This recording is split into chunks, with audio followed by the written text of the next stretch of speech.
Good evening, Jessica Van Vonderen with ABC News. The floods in North Queensland are now among the worst on record. The Townsville region has been declared a disaster zone.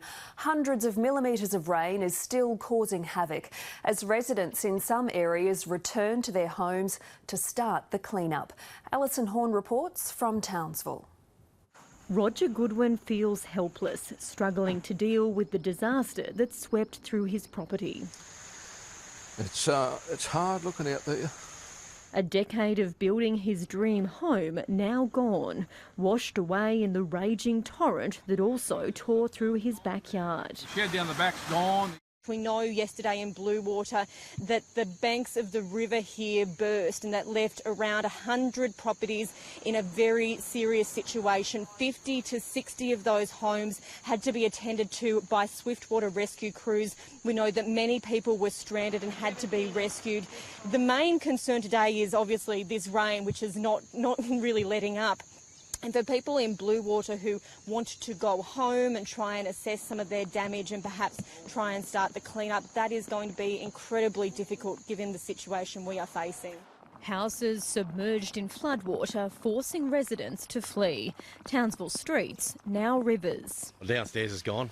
We've got fridges floating, freezers floating. Hundreds of homes have been evacuated, with emergency crews assisting 80 people last night. And the whole region's in trouble at the moment, so it's been very hectic. We've got a lot of support from Brisbane being sent up. This is the first time I've ever seen anything like this in Townsville. It's definitely an eye-opener. And Alison, the council has already opened the floodgates on the Ross River Dam. Can they open them even further? Jess, the short answer is yes, and it is quite a possibility that that will happen. The floodgates were opened further about an hour and a half ago, and how's this for a figure of how much water is rushing out of there? 1,000 cubic metres per second. Just let that sink in. We've seen some incredible scenes play out here. Just in the last hour, you can see the rain is now pelting down, and we have seen that high tide come through, and a number of homes here have been inundated. I'm not too sure if you can still see behind me. We've got the SES flood rescue boat. Police had reports earlier today that a person had gone missing in the floodwaters, so they're currently trawling the water to try and find the person who has gone missing, and there'll no doubt be more stories like that to come. But I guess the incredible thing about North Queensland is that despite these extreme conditions, we do have incredible resilience. Conditions are continuing to deteriorate in North Queensland tonight, with the flood disaster officially declared a catastrophe and an end to the emergency still days away. Tonight, the Townsville City Council is preparing to fully open the dam floodgates. Police are warning of a potential risk to life and property as the situation changes rapidly. The huge monsoon is dumping record-breaking rain. These are the latest shots from the ABC's drone over the centre of Townsville. Nearly a quarter of the city's residential area is under threat. Streets, backyards and homes inundated by the floods. In some parts, up to 1.6 metres of rain has fallen over the last 7 days, smashing the previous record set in 1998. So far, up to 500 homes have been inundated. But with forecasts for more heavy rain, authorities are planning for a worst-case scenario of 20,000 homes going under. We begin our coverage with Alison Horn in Townsville. As floodwaters rose after another heavy downpour, distressed residents were at breaking point. I can see it rising. It's just too much for me.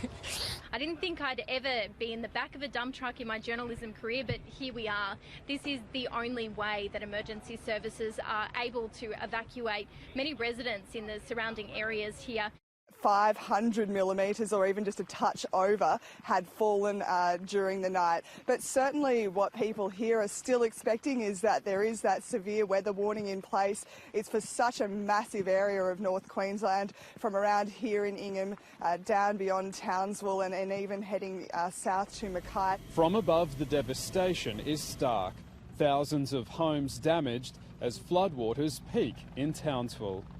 This is an extraordinary event. This is unprecedented. I don't think there's anyone in Townsville that has been through anything like this in their lifetime. It's that strong, just walking in it knee deep, you're nearly falling over. As the waters start to recede, a grim discovery. The bodies of 2 young men found in a stormwater drain. They'd been missing since the flood was at its most furious. Police had been searching for the men after an alleged break and enter. Across the vast North Queensland city, the devastation is becoming clear. The Buttons knew there wouldn't be much to come back to when the family evacuated days ago. Yeah, pretty devastating. It's not a nice thing to go through. But seeing their home in ruins is still gut-wrenching. It's pretty daunting, the task ahead, but we just got to bat on and get through it. Well, of course, Townsville is a garrison city and its troops have been crucial in helping others throughout this emergency, even though many of them have lost homes themselves. Today, they were joined by Prime Minister Scott Morrison, who thanked them for keeping the town safe and offered millions of dollars in disaster relief to flood victims. As residents returned to their homes, the nation's leader arrived to lend support. It's not just the property damage, it's the shock. Scott Morrison met with distraught families who've only just been allowed home. There's like nothing left. Sorry. In a city desperate to dry out, rain is the last thing it needs. I've been knee deep inside the house, and like next door neighbour Z is worse off than me. They're tired of the stench and trying to clean up. Well, our mattresses are wet, but we've got to sleep on them because there's nowhere else to sleep. How is the damage looking? What do you think you might have lost? Well, I mean, you know, a washing machine and a dryer probably, you know, you can buy that again, can't you? But the thing I worry about is photos that you can't replace. You know, I lost a little girl when she was 3.5, and I can't replace that photo. So, you know, it's pretty sad, yeah.